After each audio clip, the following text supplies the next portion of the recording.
안녕하세요. 책 읽어주는 한사련입니다. 이영은 교수님의 대한민국 이야기 40번째 시간인데요. 시작하겠습니다. 제3부 나라 세우기 반민특위를 되돌아봄 커밍스의 수정설. 도대체 이 말도 되지 않은 전쟁은 누가 무엇 때문에 일으킨 것입니까?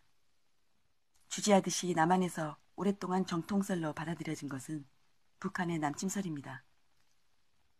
북한의 김일성이 민족통일의 명분을 내걸고 소련과 중공의 지원을 얻어 남침을 감행하였다는 것이죠.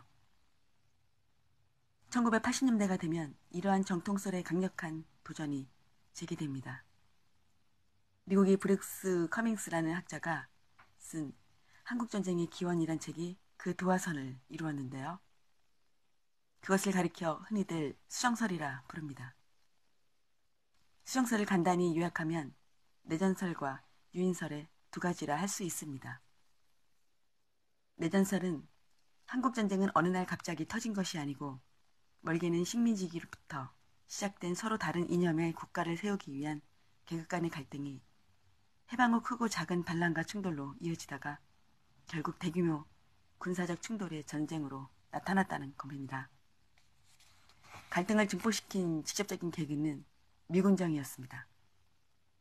미군정은 대중의 광범한 지지를 받고 있는 혁명적인 민주노선을 억압하는 대신 소수의 보수적인 지주계급을 옹호하였습니다.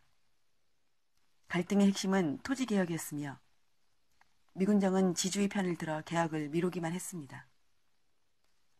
그에 대해 혁명적인 민주노선은 1946년 대구폭동, 1949년 제주도와 여수 순천의 반란, 뒤이은 야산 유격대 등으로 저항했습니다. 다른 한편으로는 38선을 둘러싸고 남한과 북한의 두 군대 간의 크고 작은 무력 충돌이 계속되었습니다. 한국전쟁이 터진 것은 그러한 사실상의 내전의 연장의 다름 아니었다고 주장하는 것이 커밍스의 내전설이지요. 유인설은 북한이 남침을 하도록 미국이 덫을 놓았다는 것입니다. 제2차 세계대전이 끝나자 미국의 경제는 전쟁에 따른 호황이 사라지고 1930년대의 악몽 같은 공황이 다시 살아날 조짐을 보였습니다. 그러자 미국은 또 하나의 전쟁 특수를 위해 남한에서 일부러 미군을 철수시켜 군사적 공백 상태를 조장함으로써 북한군이 남쪽으로 내려오도록 유인했다는 것이죠. 1981년에 나온 커밍스의 수정설은 국내에서 큰 방향을 일으켰습니다.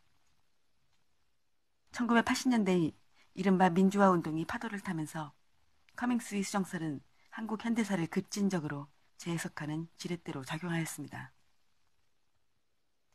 그 결과로 나온 것이 바로 제 1장에서 소개한 인식 6건이라 할 수 있지요. 다시 소개할 필요는 없겠습니다만 커밍스의 수정설은 인식에 실린 여러 논문이 주장하는 그대로 마오쩌둥의 신민주주의 혁명론에 기초한 한국 현대사의 좌파적 해석으로 발전할 수밖에 없는 논리적 필연을 안고 있습니다. 오늘날의 연구 수준에서 커밍스의 수정설이 논리나 실증에서 안고 있는 문제점을 지적하는 것은 별로 어려운 일이 아닙니다. 제12, 13장에서 쓴 그대로 남한에서 농지개혁은 무작정 미루어졌다 보기보다는 지주와 소장농 간의 자율적인 사전방매의 형태로 해방과 동시에 시작되었으며 1949년에 농지개혁법이 이후 급피치를 올려 한국전쟁 이전에는 사실상 완료된 상태였습니다. 토지개혁을 위한 민중의 혁명적 요소가 내전으로 이어지다가 한국전쟁으로 발전했다는 주장에도 근거가 없습니다.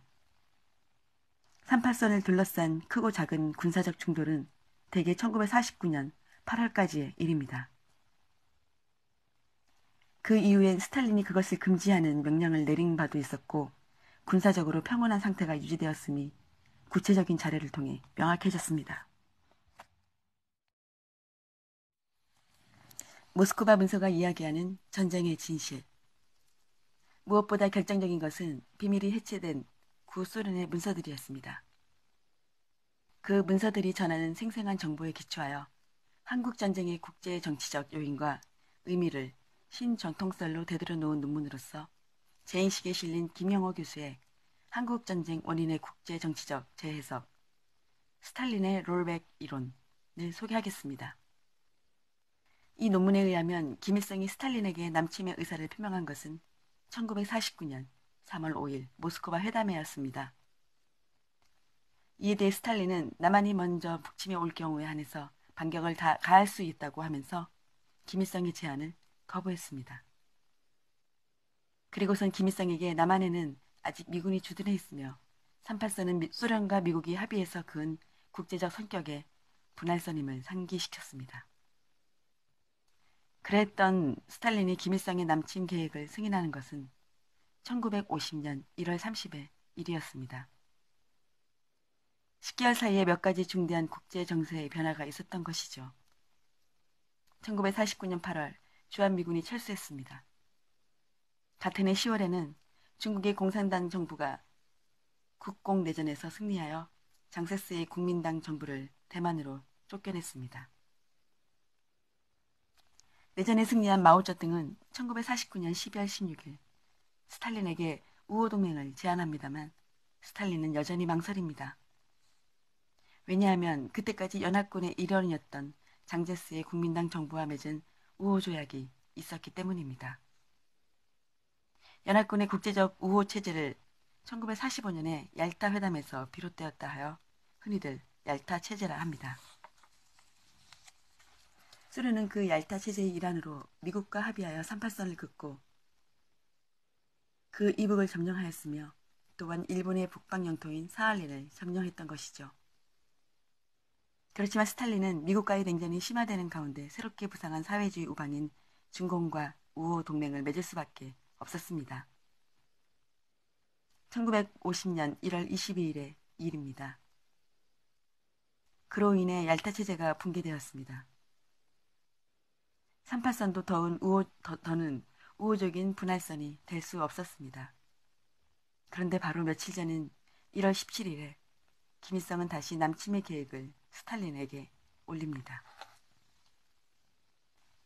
1950년 1월 30일 드디어 스탈린은 38선을 돌파하겠다는 김일성의 제안을 승인하는 비밀 정보를 평양으로 날리지요.